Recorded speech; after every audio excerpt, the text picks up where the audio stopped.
मसीह के पुरफज़ल और शाद करने वाले नाम में आज सब आपको मेरी तरफ से सलाम पहुंचे।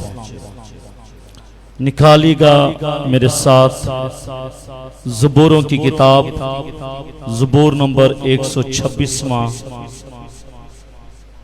सफ़ा नंबर 606 पर ये इक़्तिबास आपको मिलेगा। थोड़ी सी डबल चल रही, इसको डबल को ख़त्म कीजिएगा, इको ठीक है। ज़बूरों की किताब ज़बूर नंबर 126वां सफ़ा नंबर 606 पर ये इक़्तिबास पुराने अहदनामे में आपको मिलेगा। आए खुदावंद की आवाज़ को समात फरमाइएगा। मालूत यानी हैकल की ज़ियारत का गीत। जब खुदावंद सयून के असीरों को वापस लाया तो हम ख्वाब देखने वालों की मानिद थे। उस वक्त हमारे मुंह में हंसी और हमारी जुबान पर रागनी थी। तब कौमों में यह चर्चा होने लगा कि खुदावंद ने इनके लिए बड़े बड़े काम किए हैं। खुदावंद ने हमारे लिए बड़े बड़े काम किए हैं और हम शाद हैं। ऐ खुदावंद, जनूब की नदियों की तरह हमारे असीरों को वापस ला, जो आंसुओं के साथ बोते हैं वो खुशी के साथ काटेंगे। जो रोता हुआ बीज बोने जाता है वो अपने पूले लिए हुए शादमान लौटेगा। खुदा के पाक कलाम का पढ़ा, सुना और समझा जाना हमारे लिए बाइस बरकत हो। सबके ये आमीन। मेरे अज़ीज़ों, पिछले अतवार भी मैंने इसी ज़बूर पर मुनादी की और इस ज़बूर पर मुनादी करके इसका तारुफ और इसका पहला हिस्सा जो मैंने आपके साथ बांटा, और मेरा पहला नुक्ता था आजादी की खुशी। आजादी की खुशी ये टॉपिक था, ये नुक्ता था कि आजादी की खुशी, हैप्पीनेस ऑफ फ्रीडम। कि जब कौम बनी इस्राएल को बाबलियों की असीरी से उनको नजात, रहाई और मखलसी मिली, तो आजादी के बाद उनकी जिंदगी के अंदर जो शादमानी थी उसको मैंने बयान किया। और मेरे अज़ीज़ों, खुशी और शादमानी बज़ाहिर तो ये इनका मीनिंग एक ही नजर आता है, लेकिन इनका मीनिंग एक नहीं। खुशी वो है जो बाहर से आपको मिलती है। खुशी वो है जो बाहर से आपको मिलती है। लेकिन शादमानी क्या है? जो अंदर से मिलती है।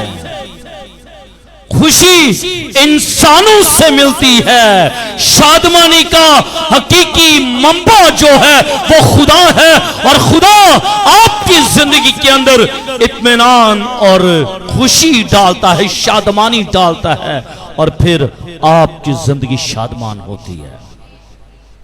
खुशी बाहर से मिलती है, शादमानी अंदर से मिलती है।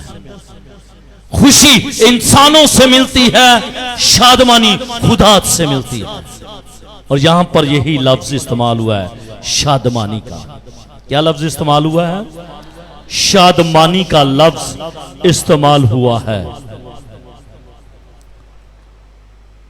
वो अपने पूले लिए हुए शादमान लौटेंगे। क्या? शादमान लौटेंगे। जो आंसू के साथ बोते हैं वो खुशी के साथ काटेंगे। जो रोता हुआ बीज बोने जाता है वो अपने पूले लिए हुए शादमान लौटेगा। मेरे अज़ीज़ों, उनकी जिंदगी के अंदर शादमानी आ गई। क्यों? क्योंकि उनको खुदा ने बाबुल की असीरी से निकाल लिया। गुलाम थे वो लोग, नौकर नहीं थे। कौम बनी इसराइल नौकर नहीं थी, बल्कि क्या थी? गुलाम। और गुलाम अपनी मर्जी से अपने घर भी नहीं जा सकता। नौकर काम करता है, मुशक्कत करता है, घर वापस लौट जाता है। लेकिन गुलाम जो है वो खरीदा हुआ होता है। वो अपनी मर्जी से अपनी जिंदगी को बसर नहीं करता, बल्कि जो उसके ऑनर होते हैं उनकी मर्जी से वो अपनी जिंदगी के अय्याम को मुकम्मल करता है। और कौम बनी इसराइल 70 साल उन्होंने पीरी के अय्याम में गुजार दिए। और मैं तो ये समझता हूं कि सिर्फ एक नस्ल नहीं थी बाबुल की असीरी में। बाबुल की असीरी में यकीनन 2 नस्लें थीं। 2 नस्लें। अगर आज मेरी उम्र नियर टू 50 है तो मेरी दूसरी नस्ल भी बढ़ रही है। और जब मैं 70 साल का हूंगा तो यकीनन 70 साल की उम्र में मैं अभी इनकी शादियां नहीं करूंगा कि तीसरी पुश्त पैदा हो सके। यकीनन 70 साल उन्होंने बाबुल की असीरी में गुजारे थे। यकीनन 2 पुश्तों ने देखा था, गुलामी को देखा था। असीरी को 2 लोगों ने, 2 जिंदगियों ने और 2 वक्तों ने उन्होंने असीरी को देखा था। बाप गुलाम, मां गुलाम और आगे बच्चे भी गुलाम। पेरेंट्स आजाद, बच्चे आजाद। मां बाप असीर, बच्चे असीर। मां बाप रहाई पा जाएंगे, बच्चे रहाई पा जाएंगे और जलाल खुदा के नाम को मिलेगा। आमीन। देखिएगा, इस पीढ़ी को देखिएगा। इस पीढ़ी ने खुद तो गुलामी की जिंदगी बसर की, लेकिन गुलामी के साथ साथ इन्होंने अपनी नस्ल को भी गुलामी दिखाई। और ऐसा नहीं है कि 70 साल की सीरी के बाद शाह फारिस ने सिर्फ ये कहा हो कि जो 50 साल के हैं वो आजाद कर दिए जाएंगे। नहीं, बल्कि जितने लोग बाबुल की असीरी में पड़े हुए थे, शाह फारिस ने उन सबों को आजाद किया था। बड़ों को, बुजुर्गों को, बच्चों को, नौजवानों को, सबों को आजाद किया था, क्योंकि वो सभी गुलामी में पड़े हुए थे। और यीशु मसीह ने भी हम सबों को नजात बख्शी है। खुदावंद यीशु मसीह के वसीले से ये नहीं कि सिर्फ बड़ों को, बुजुर्गों को ही सिर्फ नजात का तजुर्बा हुआ, बल्कि यीशु मसीह ने भी गुनहगारों के लिए, सब गुनहगारों के लिए जान दी है, ताकि सब नजात पा जाएं और खुदा का नाम जलाल पा जाए। असीर, पेरेंट्स असीर, बच्चे असीर। पेरेंट्स नजात पाएंगे, बच्चे नजात पाएंगे। इसलिए कोशिश कीजिएगा कि अगर आप आजाद हैं तो आपके बच्चे भी आपके कदमों पर पीछे चलना शुरू हो जाएं।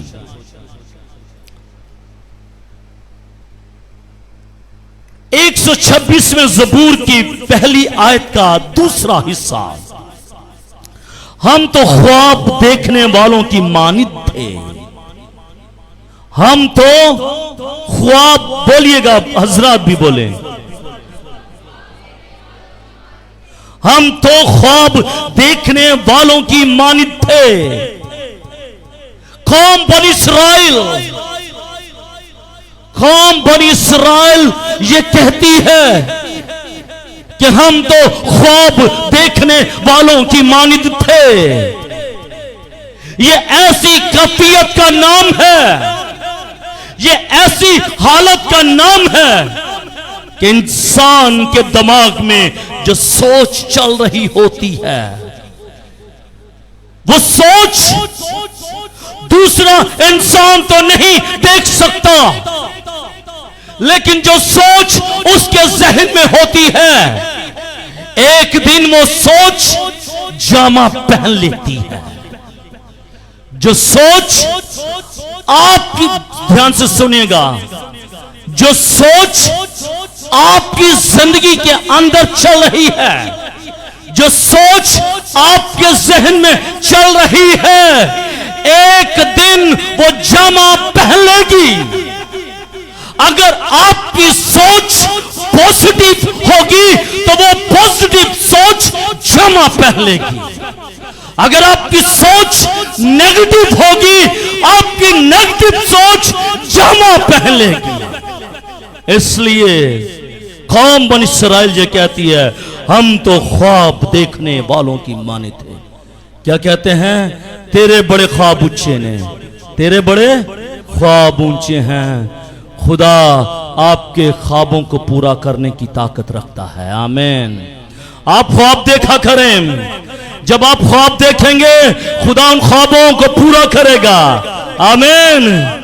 आप ख्वाब देखेंगे खुदा पूरा करेगा। हालेलुया। बड़े बड़े ख्वाब देखना शुरू कर दें, बड़ी बड़ी सोचों को सोचना शुरू कर दें। और मेरी बहन कहती हैं, खान बड़ा बड़ा सोचा करो, छोटा ना सोचा करो। आमीन। मैं पिछले तकरीबन 2-2.5 साल हो गए हैं, 2.5 साल से एक सोच रहा था। कितने सालों से? 2.5 सालों से एक सोच रहा था। अगले इतवार इसकी गवाही जरूर दूंगा, इस इतवार नहीं। 2.5 सालों से मैं एक सोच रहा था और खुदा ने मेरी उस सोच को जामा पहना दिया परसों रात। आमीन। परसों उस ख्वाब को जामा पहना दिया। आप बड़ी ख्वाबें देखेंगे, आपके ख्वाब पूरे हो जाएंगे। आमीन। अगर आप आसमान की बादशाह के वारिस बनने का ख्वाब देखेंगे, आपका ख्वाब पूरा हो जाएगा। आमीन। ख्वाब तो देखें, ख्वाब तो देखें, मत ये सोचें कि ऐ खुदाबंद मैं कैसे। नहीं, आप जा सकते हैं, आप जा सकते हैं, लेकिन अगर आप सोचना शुरू कर देंगे, जो आप सोचना शुरू कर देंगे वो होना शुरू हो जाएगा। आमीन। जो आप सोचना शुरू कर देंगे वो होना शुरू हो जाएगा। आप सोचेंगे नहीं, होगा नहीं। हालेलुया। कौम बनी इस्राइल ये सोचती है कि कभी हम भी आजादी में जाएंगे, कभी हम भी इस असीरी में से निकलकर आजाद होंगे, कभी हमारी गर्दनों के ऊपर से गुलामी का जुआ उठ जाएगा। वो ये सोचते हैं। हम तो ख्वाब देखने वालों की मानित थे। जो ख्यालात व तस्वुरात सोचों में हों, वो अचानक वकूअ पज़ीर हो जाते हैं, अचानक हो जाते हैं। आपको मालूम भी नहीं पड़ता कि आज ही इनकी ताबीर का वक्त है, आज ही इनके पूरे होने का वक्त है। मालूम भी नहीं पड़ेगा आपको। लेकिन सोचें तो सही। आप सोचें कि इस साल दिसंबर के महीने से पहले मैंने ये काम करना है, आपके लिए हो जाएगा। आप ये सोचें कि मैंने इसी साल इस यूनिवर्सिटी में दाखिला लेना है, आपके लिए हो जाएगा। आप ये सोचें कि मैंने इस यूनिवर्सिटी में मैंने स्कॉलरशिप हासिल करना है, आपके लिए हो जाएगा। आप ये सोचना शुरू कर दें कि खुदा मुझे फर्जंद नूरीना बख्श दे, आपके लिए खुदा ऐसा कर करना शुरू कर देगा। सोचे तो सही, सोचते नहीं हैं, मायूसी में पड़े हुए हैं। मायूसी से निकलिएगा, मायूसी से निकलने की जरूरत है। और जब आप मायूसी से निकलेंगे, उम्मीद की किरण आपके जहन में आएगी। और जब उम्मीद की किरण आपके जहन में आएगी और वो उम्मीद की किरण जामा पहन लेगी, आमीन, वो जामा पहन लेगी। लेकिन सोचना किसका काम है? सोचना आपका काम है, सोचना आपका काम है। सोचिए आप आज इसी वक्त और इसी लम्हे सोचिए कि आपको दिसंबर से पहले आपने क्या काम अपने खानदान के लिए करना है। और जब आप सोचेंगे वो काम आपके लिए हो जाएगा। और जब सोचेंगे नहीं, जब आप सोचों में पड़े रहेंगे, फिर वो काम नहीं होगा। सोचों में नहीं पड़ना, सोचों में नहीं पड़ना, सोचों से बाहर निकलकर उस सोच को अपने जहन में लेना है। यकीनन आपका खुदा, मेरा खुदा आपकी सोच को जामा पहना देगा। आमीन, हालेलुया। क्या कौम बनी इस्राएल बाबुल की सीरी से वापस आए कि नहीं आए?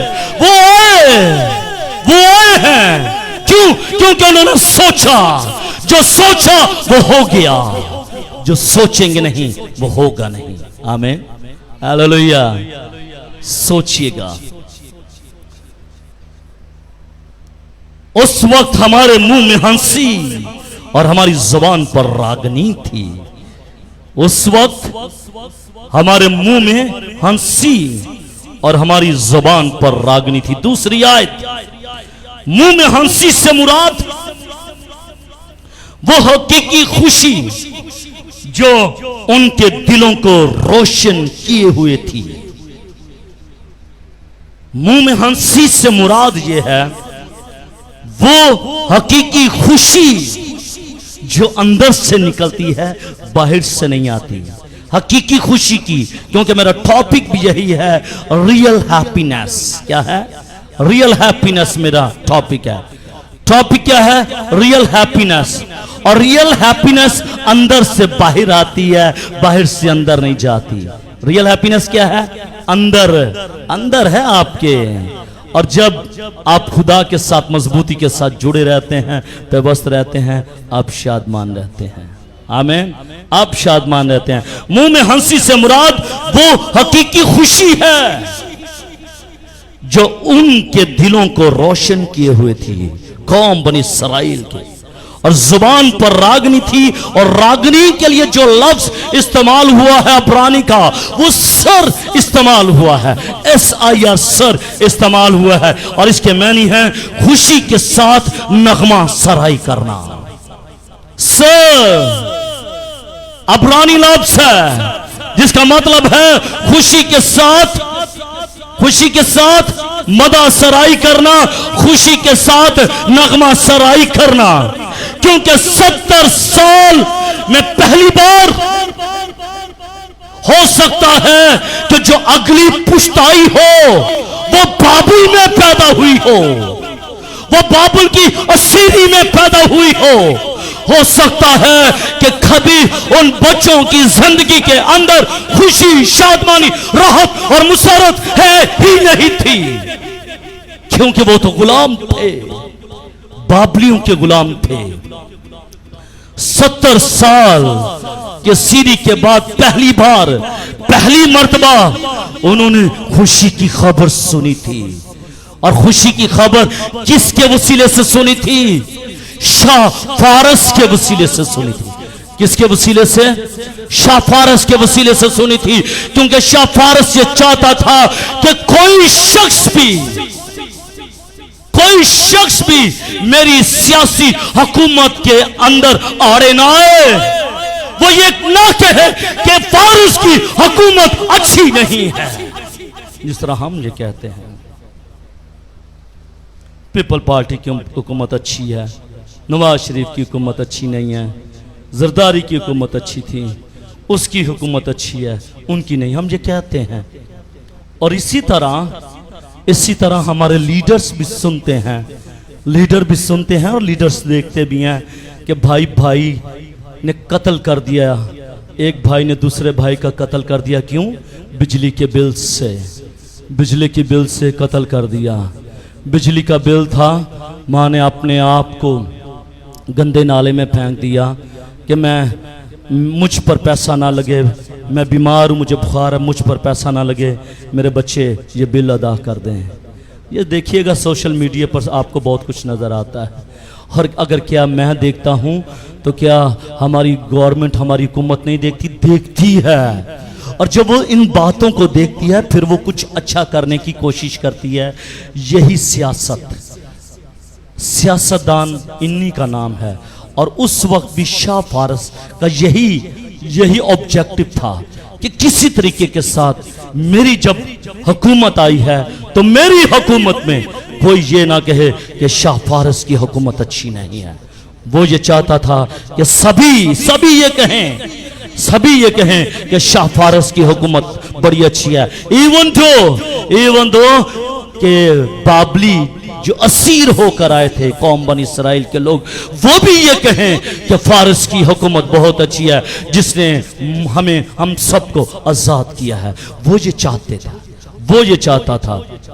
और ये शाह फारस की वजह से उनको ये खबर मिली। और खबर क्या थी कि कौम बनी इसराइल को जो बाबिल में असीर थे उन सबों को आजाद कर दिया जाए। और जब उन्होंने इस खबर को सुना, उनकी और उनकी नस्लों ने इस खबर को सुना, तो फिर वो ये रकम करते हैं कि उस वक्त हमारे मुंह में रागनी थी और हमारी जुबान पर रागनी थी, हमारे मुंह में हंसी थी और हमारी जुबान पर क्या थी? रागनी थी। जब एक गुलाम को आजाद कर दिया जाए, जब एक कैदी को आजाद कर दिया जाए, कभी किसी ने देखा है? चांद रात को तजुर्बा कर लीजिएगा। चांद रात जिस दिन हो उस दिन जेल के किनारे खड़े हो जाइएगा और उस दिन बड़े क्रिश्चियंस को, मुस्लिम्स को वो रहा करते हैं। और आप देखिएगा कि जो जेल की सलाखों से निकल कर आता है वो इंतहाई शाद होता है, खुश होता है और खुदा का, अल्लाह ताला का वो शुक्र करता है कि खुदा मैं तेरा शुक्र करता हूं कि तूने मुझे कैद से निकाला है। कभी अगर इस एक्सपीरियंस को देखना है जो 1000 साल पहले हुआ था, 538 काफमीम में हुआ था, अगर उसका सिनेरियो अभी आज के वक्त में देखना चाहते हैं तो चले जाइएगा, आपको चांद रात पर यह सिनेरियो नजर आएगा और उनके मुंह पर हंसी आपको नजर आएगी और उनके मुंह पर आपको खुशी नजर आएगी कि हम आजाद हो गए हैं। और फिर जब उन्होंने ये खबर सुनी शाह फारस के वसीले से, उनको ये खबर मिली कि आप आजाद हैं, आजादी के बाद वो ये बयान करते हैं, तब कौमों में ये चर्चा होने लगा कि खुदावंद ने इनके लिए बड़े बड़े काम किए हैं। हालेलुया। हमारा खुदा बड़े बड़े और अजीब काम करता है। आमीन। हमारा खुदा बड़े बड़े काम करता है, हमारा खुदा अजीब काम करता है, हमारा खुदा बेरखुल्जम को 2 टुकड़ों में बदल देता है, हमारा खुदा बियाबान में मन बरसाता है, हमारा खुदा लंगड़ों को चौकड़ियां भरना सिखाता है, हमारा खुदा अंधों को आंखें देता है, हमारा खुदा मकरूजों को उठा खड़ा करता है, हमारा खुदा 4 दिन के मुर्दों को जिंदा करने की कुदरत और ताकत रखता है। यही खुदा है और इसी खुदा के बारे में उन्होंने गैर कौमों में चर्चा किया। इन्होंने क्या किया? गैर कौमों में चर्चा किया। ये गैर यहूदी हमसाओं के लिए बड़ी गवाही थी, गैर यहूदियों के लिए, वो लोग जो यहूदी नहीं थे, जब उन्होंने इस चर्चे को सुना कि हमारे खुदा ने हमें गुलामी से आजाद किया है, तो ये बड़ा काम हमारे खुदा ने किया है। वो महसूस कर रहे थे कि जो कुछ यहूदियों के लिए हुआ उसकी फितरी तौर पर तशरीह नहीं की जा सकती, कभी भी नहीं। अगर कोई गुलाम है तो वो आजाद हो गया है, तो शायद वो उसकी तशरीह ना कर सके, वो उसको बयान ही ना कर सके। उन्होंने तस्लीम किया, उन्होंने तस्लीम किया कि अब्रानी लोगों के खुदा ने मुजज़ाना तौर पर उनके लिए ये काम किया है। गैर अक़वाम के लोग भी फिर देखने और कहने और गवाही देने पर मजबूर हो जाएंगे कि इनके खुदा ने, अब्रानियों के खुदा ने, मसीहों के खुदा ने इनके लिए बड़े बड़े काम किए हैं। लेकिन कुछ करें तो सही। पीछे क्या बात है? सोच क्या है? पॉजिटिव सोच, नेगेटिव सोच नहीं। अगर नेगेटिव सोच सोचेंगे तो वो नेगेटिव सोच जो है वो जामा पहन लेगी, और उस नेगेटिव सोच से शायद अगले को तो कोई नुकसान ना हो, लेकिन यकीन मानिएगा आपकी जिंदगी के अंदर तूफान आ जाएगा, आपकी जिंदगी खत्म हो जाएगी। इसलिए कभी नेगेटिव सोच को अपने करीब ना आने दीजिएगा, पॉजिटिव सोच को अपनी जिंदगी में आने दीजिएगा, क्योंकि उस पॉजिटिव सोच से ना तो सिर्फ आप बरकत पाएंगे बल्कि जिसके लिए सोच रहे हैं उसको भी खुदा बरकत देगा। आमीन। बनी इस्राएल जमीन की सब कौमों से बढ़कर खुदा की मोहब्बत और निगहबानी का महवर थे, और आज भी खुदावंद हमारा खुदा उनके लिए फिक्रमंद है।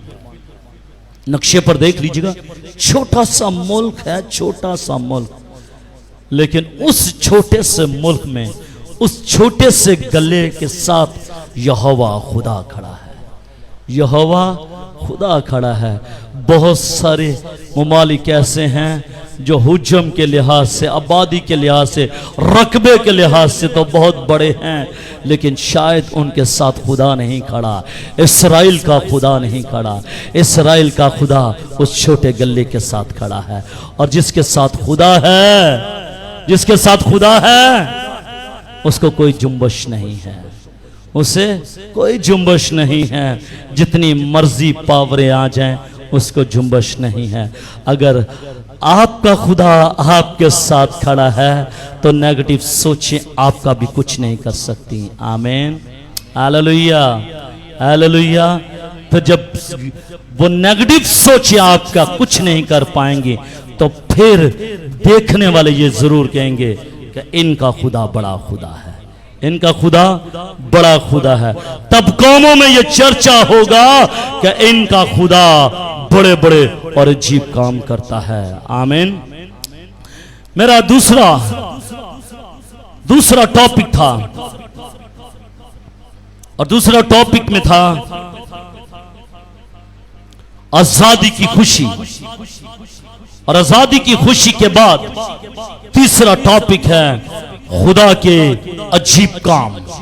खुदा के अजीब काम, और इस अजीब काम के अंदर उनका इकरार पाया जाता है। क्या आपकी जिंदगी में खुदा ने कोई बड़ा काम किया?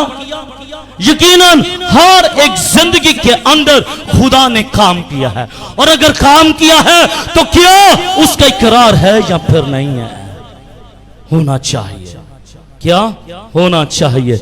जब आप इकरार करेंगे तो इकरार के बाद एक वही लफ्ज आपकी जिंदगी में आएगा, और वो लफ्ज है शादमान।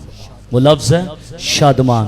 खुदा ने इनकी जिंदगी के अंदर बड़ा काम किया, इन्होंने इकरार किया, और जब इकरार किया तो इनकी जिंदगी में क्या आ गई? शादमानी आ गई। क्या आ गई? आप भी जब उसकी उन तमाम तर बरकत और बख्शिश का इकरार करेंगे, उन तमाम तर मुजज़ात का इकरार करेंगे, तो यकीनन आपका खुदा आपके इकरार को जब सुनेगा वो खुश होगा, और जब खुश होगा तो आपके अंदर एक सेटिस्फेक्शन खुदा डाल देगा, और उस सेटिस्फेक्शन का नाम है शादमानी। फिर आप शादमान हो जाएंगे। लेकिन कब? व्हेन यू कन्फेस, जब आप इकरार करेंगे। आप इकरार ही तो नहीं करते, इकरार नहीं करते ना, प्रॉब्लम इज दिस, आप इकरार नहीं करते, इसलिए शादमान नहीं होते। शादमान होना चाहते हैं, इकरार करना शुरू कर दें। आमीन। खुदावंद ने हमारे लिए बड़े बड़े काम किए और हम शाद हैं।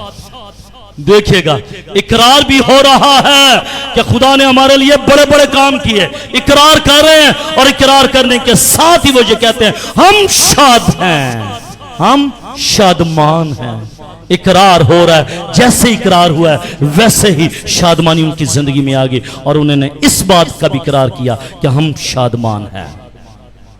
खुदा ने कौम बनी इसराइल को एक कौम बनाया और उनके दरमियान अपनी बादशाही को, अपनी किंगडम को उसने कायम किया। उसने कायम किया, अपनी बादशाही को उसने कायम किया, और अपनी कुदरत से उसने उनको मिस्र की गुलामी से निकाला, बरे कुलजम को 2 हिस्सों में तकसीम कर दिया, बियाबान में उनकी परवरिश की, खाना पीना दिया, प्यास लगी तो पानी पिलाया उनको, आसमान से खुराक मुहैया की, चट्टानों से पानी फराहम किया, गैर कौमों से जंगें लड़ी और उनको फतूहात बख्शी। ये सब खुदा ने उनकी जिंदगी में किया, और जब खुदा ने उनकी जिंदगी में किया तो फिर उन्होंने इकरार किया। उन्होंने जब इकरार कर लिया, क्या खुदा हम तेरा शुक्र करते हैं कि ये बड़े बड़े काम तूने हमारी जिंदगी में किए हैं, तो जब इकरार कर लिया तो शादमानी उनकी जिंदगी में आ गई, शादमानी उनकी जिंदगी में आ गई। अक्सर मैं ये कहता हूं, प्रेयर ऑन एक्ट्स कि दुआ का दारोमदार किसका पर है? अमाल पर है, और अमाल के है लफ्ज से एडोरेशन, प्रस्तिश है, एडोरेशन प्रस्तिश, और उसके साथ ही जब आप खुदा की प्रस्तिश करते हैं तो प्रस्तिश के फौरन बाद कन्फेस शुरू हो जाता है, इकरार। सी से मुराद कन्फेस इकरार है, और इकरार के बाद कन्फेस के बाद टी है, टी का मतलब है थैंक्स गिविंग। फिर आपने शुक्रगुजारी करनी है, और शुक्रगुजारी के बाद क्या है? एस, जिसको सप्लिकेशंस कहा जाता है, और सप्लिकेशन से मुराद यह है कि फिर लास्ट पर आपने मुनाजात को रखना है। पहले एडोरेशन, फिर कन्फेस, फिर थैंक्स गिविंग, और फिर सप्लिकेशन। इन चारों प्रोसेस में से आपकी दुआ गुजरनी चाहिए, आपकी जिंदगी गुजरनी चाहिए। जब आपकी जिंदगी इन चारों बातों के महवर में से गुजरेगी, यकीनन आपकी जिंदगी शादमान हो जाएगी, आपकी जिंदगी शादमान हो जाएगी। खुदा ने उनका, कौम बनी इसराइल का मजहबी और उनका मुल्की आइन जो सा था, खुदा ने खुद बनाया था। हमारा आइन मुल्क पाकिस्तान का आइन किसी को आता है? किसी को मालूम है हमारा आइन कौन सा है? बताइएगा। हमारा अपने आइन के बारे में पता है? बोलिएगा। 1973, 1973, हाँ, 14 नकात को पढ़ लीजिएगा, उसके अंदर आपको मुल्क पाकिस्तान का आइन नजर आएगा। 1973 का आइन पढ़ लीजिएगा, आपको पाकिस्तान का आइन नजर आएगा, और फिर आपको अपनी वर्थ भी उसमें नजर आएगी जो अभी मस्मार हो रही है। हमारे आइन को कायदे आज़म ने बनाया, लेकिन कौम बनी इसराइल के मजहबी और मुल्की आइन को खुदा ने बनाया था, किसी इंसान ने नहीं बनाया था। खुदा चाहता था कि वो लोग इबादत करें, मजहबी फराइज और इखलाकी शरीयत के फराइज को पूरे तौर पर अदा करें। खुदा चाहता था, खुदा ये चाहता था कि मेरे लोग जो मेरे नाम से कहलाते हैं वो मेरी इबादत करें। खुदा ने उनको मिस्रियों के हाथों से निकाला और खुदा ने कहा कि उनको कह दे कि मेरे लोगों को जाने दे ताकि वो मेरी इबादत करें। आईन बना दिया कि वो मेरी इबादत करें। खुदा ने कौम बनी इस्राएल को कनानियों के अंदर से खुदा ने आजाद करवाया। किस लिए? ताकि कौम बनी इस्राएल उसकी इबादत करें। फिर बनी इस्राएल ने कहा हम शाद हैं। क्यों? क्योंकि जब मुल्क मिस्र की गुलामी से वो निकले वो शाद हुए। जब वो कनानियों से आजाद हुए वो शाद हुए। तो क्या अगर वो मुल्क मिस्र की गुलामी से, कनानियों की आजादी से, बाबुल की सीरी से जब वो शाद हुए निकले और उन्होंने कहा हम शाद हैं, तो क्या जब यीशु मसीह ने आपको अपने खून के वसीले से आजाद किया है तो फिर क्या आप शाद नहीं हैं? आप भी शाद होना चाहिए। आपको भी शाद होना चाहिए। आपको भी शादमानी आपकी जिंदगी के अंदर होनी चाहिए। और शादमानी के लिए अब्रानी लफ्ज जो है वो समखा लफ्ज इस्तेमाल हुआ है, जिसके मायने खुशी, खुरमी, मुसरत के हैं। पाक कलाम में शादमानी महज फीलिंग्स का नाम नहीं है कि इंसान जो कहे कि मुझे बड़ी अच्छी फीलिंग्स आ रही है, मैं शाद हूं ना। शादमानी फीलिंग्स का नाम नहीं है। शादमानी जज्बात का नाम नहीं है। और इसको जज्बात की रो में मत रखिएगा, क्योंकि फीलिंग्स, जज्बात एक अलग चीज है, लेकिन शादमानी एक अलग चीज है। शादमानी जो है वो एक एट्रीब्यूट है, वो एक खूबी है, वो खूबी है। और वो खूबी जो है वो खुदा इंसान की जिंदगी में डालता है। मैं इस पौधे को बड़े अच्छे तरीके के साथ बना सकता हूं। इसका मतलब है मेरे अंदर ये क्वालिटी है कि मैं इस पौधे को अच्छे तरीके के साथ बना सकता हूं। इसको खूबी कहा जाता है। फीलिंग्स ये नहीं है। फीलिंग्स जज्बात का नाम है, और जज्बात के अंदर शादमानी नहीं, बल्कि शादमानी जो है, हैप्पीनेस जो है, वो एक एट्रीब्यूट है, वो एक सिद्ध है, वो एक खूबी है। और वो खूबी खुदा से मिलती है। वो खूबी खुदा से मिलती है। इंसान उस खूबी को क्रिएट नहीं कर सकता, महसूस नहीं कर सकता, ले नहीं सकता, बना नहीं सकता, क्योंकि ये खूबी खुदा की तरफ से हमें मिलती है। आमीन। तू मुझे जिंदगी की राह दिखाएगा, तेरे हजूर में कामिल शादमानी है, और तेरे दाहिने हाथ में दायमी खुशी है।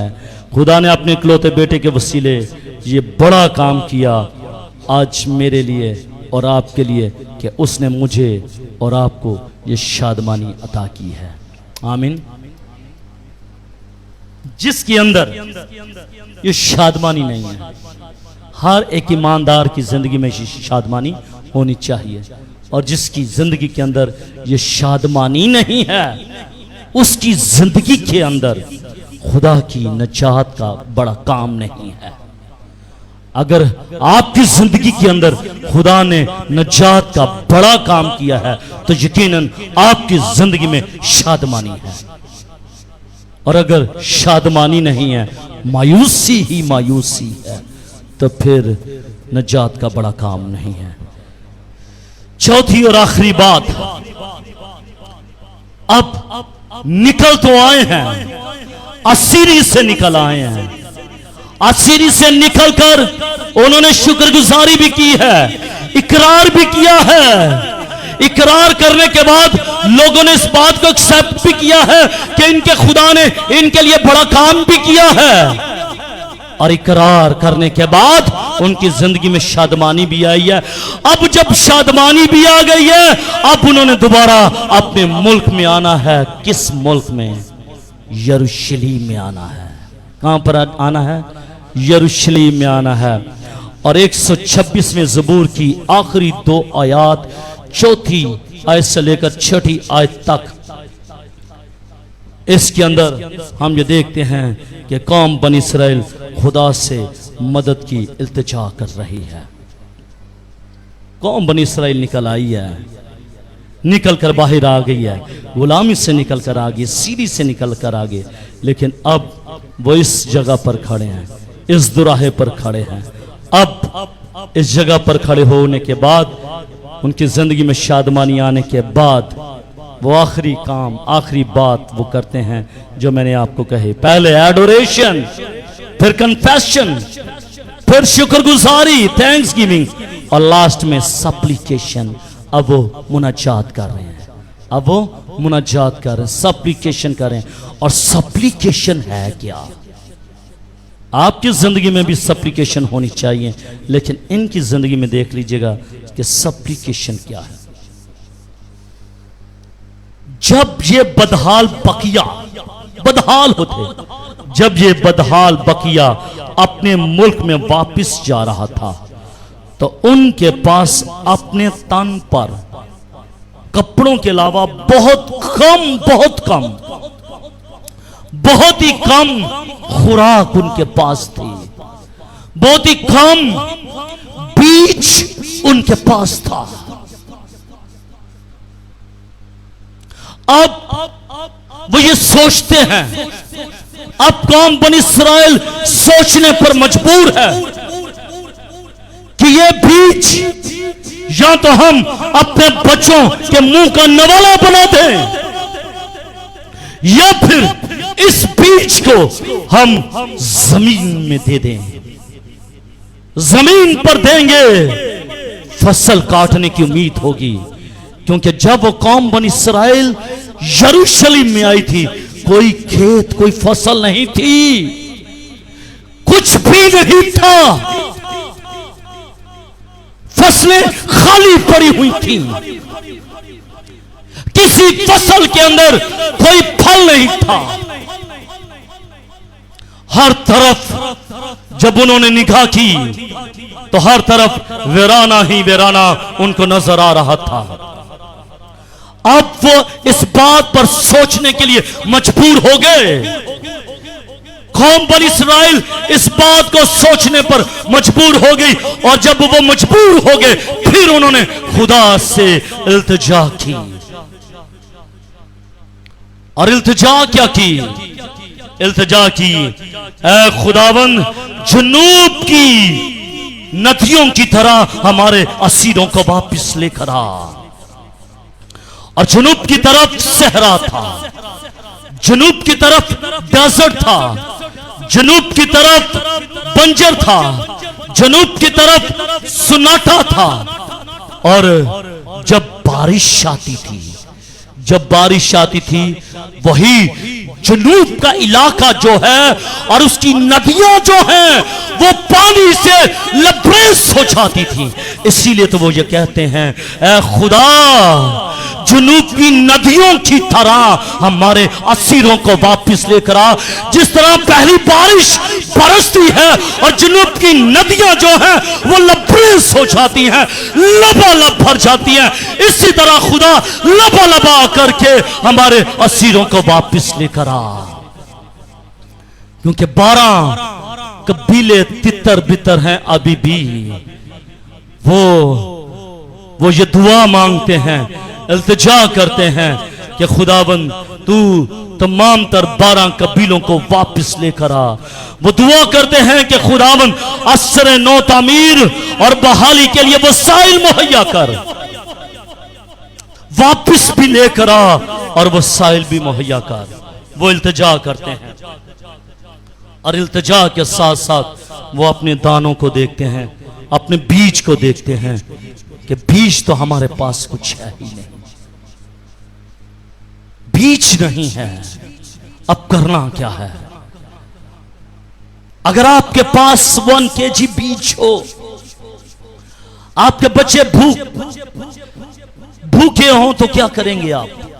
सच सच बताइएगा, झूठ ना बोलिएगा। खुदा के घर में बैठे बोलिएगा, आपके पास 1 किलो बीज हो, आप उनको पीस कर अपने बच्चों को रोटी खिलाएंगे या फिर खुदा की हुजूरी में ईमान के साथ फसल में, खेत में डाल देंगे, क्या करेंगे? वसीयत माओ को पूछ रहा हूं, बोलिएगा, बताइएगा क्या करेंगे? आजमाइश है। ईमान के साथ बीज देंगे। बुआ जी कहते हैं मैं ईमान के साथ बीज दूंगी। देख लीजिएगा, बुज़ुर्गात मेरे पास पैसे नहीं होते, तो फिर आप ये ना कहें कि ये बच्चे के ये चीजें लेकर आए आप। शायद मैंने वो पैसे खुदा के काम के लिए रखे हों। फिर आपका अगला सवाल मुझ पर नहीं होना चाहिए। आप क्या करेंगे? आप भी बहने बताएं। आपके पास 1 kg बीज है, क्या करेंगे? अपने बच्चों को खिलाएंगे। बच्चे आपका मुंह देख रहे हैं, तक रहे हैं, उनकी निगाहें आप पर टिकी हुई हैं कि कब हमारी मां हमें खाना पका कर दे। क्या करेंगी? 1 kg बीज का क्या उसको पीसेंगी और अपने बच्चों को आटा गूंद कर उनको रोटियां बनाकर खिला देंगी। आप खुदा की राह में देख लीजिएगा। It's very difficult task, it not easy task. हम कहते तो हैं लेकिन करना हमारे लिए मुश्किल हो जाता है। कौम बनी इस्राएल के सामने यही बात थी कि वो बीज अपने बच्चों को खिलाए या खेत में डाल दे। क्या वो बीज अपने बच्चों को दे दें या फिर वो बीज ऐसे एनवेलप में डाल दें? टेस्ट है, एग्जाम है। अब ये आपका खुदा का मामला है कि क्या आप वो बीज अपने बच्चों को खिलाते हैं या फिर वो बीज आप खुदा की नजर करते हैं इस इमाम पर कि मैं एक बीज बोऊंगा 17 दाने में ले लूंगा। आमीन। मैं 17 दाने ले लूंगा। जो टाइथ पेड़ हैं, आप मुझे सच सच बताइएगा कि क्या खुदा आपको वापस लौटाता है? बुलंद आवाज के साथ कहिएगा कि जब आप ईमान के साथ खुदा की हुजूरी में इसके अंदर अपना बीज बो देते हैं तो खुदावंद आपका खुदा आपको वापस लुटाता है या नहीं लुटाता? अगर लुटाता है तो जमीन अच्छी है, अगर नहीं लुटाता जमीन अच्छी नहीं है। जमीन सख्त थी, बीज मार गया, हवा के परिंदे उड़ा कर ले गए, जमीन पर मरा ही नहीं। आपको बीज के एवज बीज मिले ही नहीं। लेकिन अगर मिल रहा है तो यकीनन जो जमीन है वो अच्छी जमीन है। आमीन।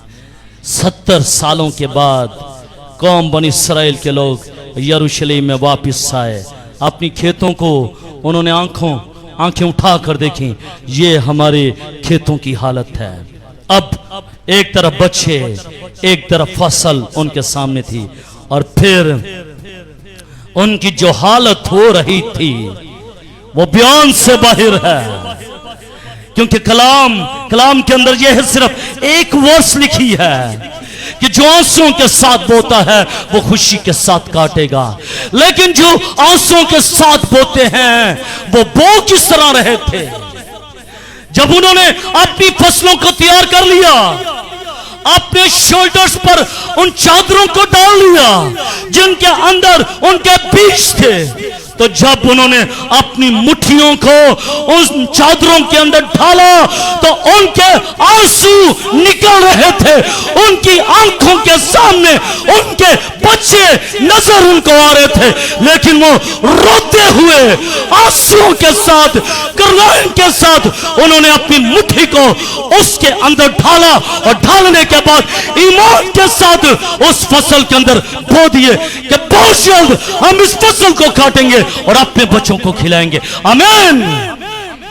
खिलाते हैं जो आंसुओं के साथ बोते हैं।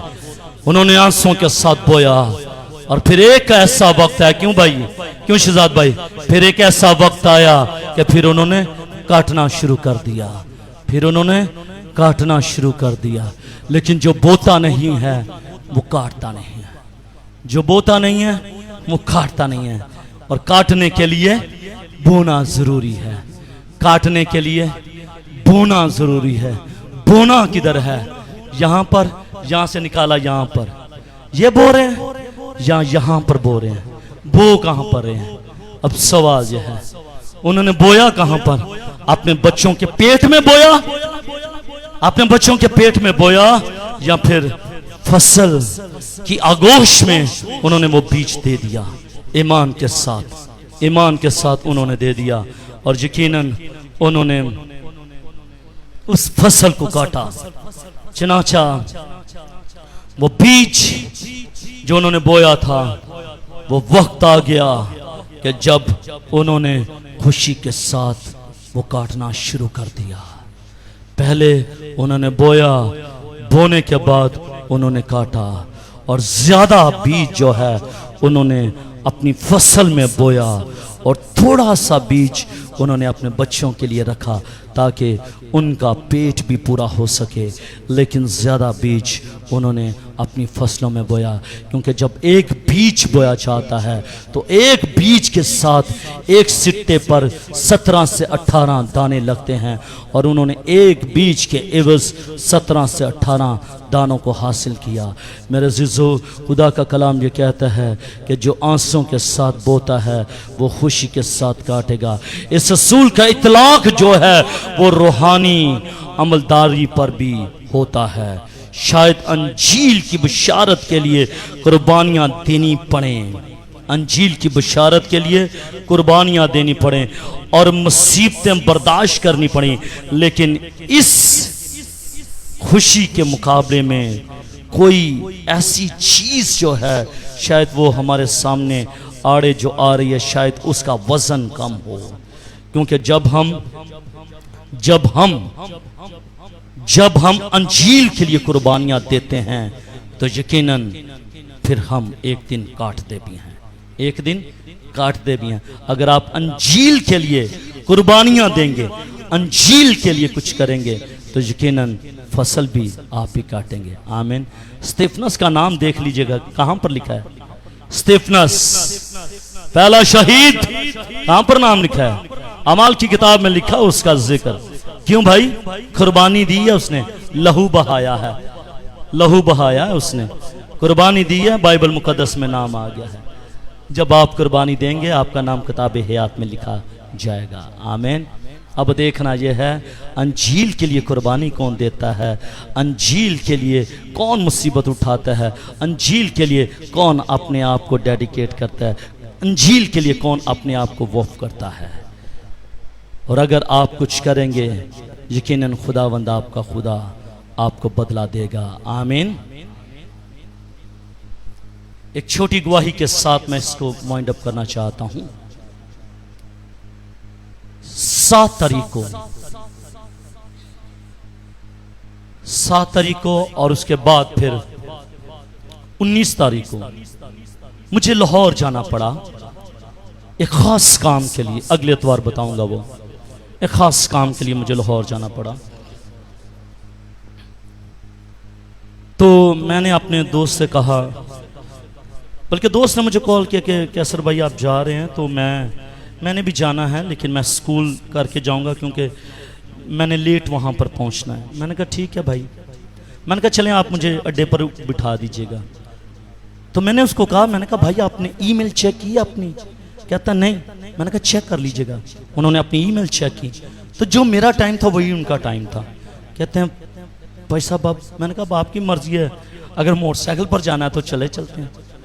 हम मोटरसाइकिल पर लाहौर चले गए, 70 मोटरसाइकिल पर लाहौर चले गए।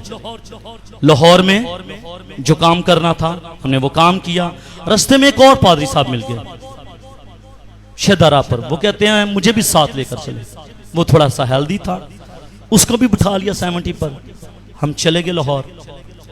वापसी पर शाम 6 बजे मोटरसाइकिल पर सारा दिन हम लाहौर में फिरते रहे। जब वापस आए बैग मेरे पास भी था, दूसरे पादरी साहब के पास भी बैग था, तीसरे साहब के पास भी था। तो 70 पर इतना लंबा सफ़र बहुत मुश्किल है। मैं थक गया। मैंने उससे कहा, मैंने कहा भाई आप इस तरह करें, जिस तरह ख़वातीन बैठती हैं ना मैं उस तरह बैठना चाहता हूँ, मेरी ना टांगे थक गई हैं। कहता चलें बैठ जाएं। मैं लाहौर से जिस तरह ख़वातीन मोटरसाइकिल पर बैठती हैं मैं उस तरह बैठ कर आया और एक शोल्डर पर मेरे वो भारी बैग था, मेरा लैपटॉप भी इसी में था, सब कुछ इसमें था। तो जब मैं रास्ते में वापस आ रहा था तो मैं उन दोस्तों के साथ बात कर रहा था। मैंने कहा मेरी इस चीज को कोई नहीं देख रहा, मेरी इस कुर्बानी को कोई देख नहीं रहा, मेरी इस मुसीबत को कोई नहीं देख रहा कि मैं किस मुसीबत में से गुजर रहा हूं। लेकिन कल जब इसका फल मुझे मिलेगा तो वो फल लोग देखेंगे, मेरी उस मुसीबत को नहीं देखेंगे कि पादी साहब लाहौर जाया कैसे करते थे। कुर्बानियों के बाद ही फल मिलता है। कुर्बानी देंगे कुछ हासिल करेंगे, कुर्बानी नहीं देंगे कुछ हासिल नहीं करेंगे। खुदा के लिए कुछ करने के लिए तैयार हो जाएं। अपनी सोच को पॉजिटिव अंदाज में सोचना शुरू कर दें, क्योंकि जब आप पॉजिटिव सोचेंगे आपके लिए वो होना शुरू हो जाएगा। लेकिन अगर आप पॉजिटिव सोचेंगे नहीं, आपके लिए होगा नहीं। खुदा मुझे और आपको इस कलाम के वसीले से बड़ी बरकत दे। शुक्रिया। आए मेरे अज़ीज़ों, अपनी आंखों को बंद कीजिएगा, अपने सरों को झुकाइएगा, हम दुआ मांगे।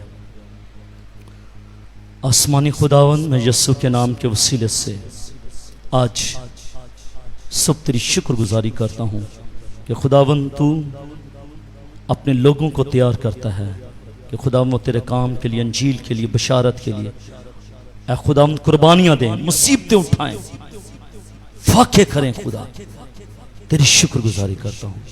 खुदावन कौम बनी इसराइल को तूने बाबुल की सीरी से निकाला। खुदावन उन्होंने तेरी शुक्रगुजारी की, इकरार किया, कौमों में चर्चा किया उन्होंने, और खुदावन ने इल्तिजा भी की। और जब इल्तिजा की तो खुदावन तूने उनकी इल्तिजा को सुना, जवाब दिया और खुदावन उनको बहाल किया। खुदा बस खुदावन ये कलाम इनकी ज़िंदगी में सरायत कर जाए, जड़ पकड़े, 100 गुना फल है और सारा जलाल तेरे नाम को मिले। बड़ी बरकत दे मसीह हमारे खुदावंद के वसीले से, आमीन।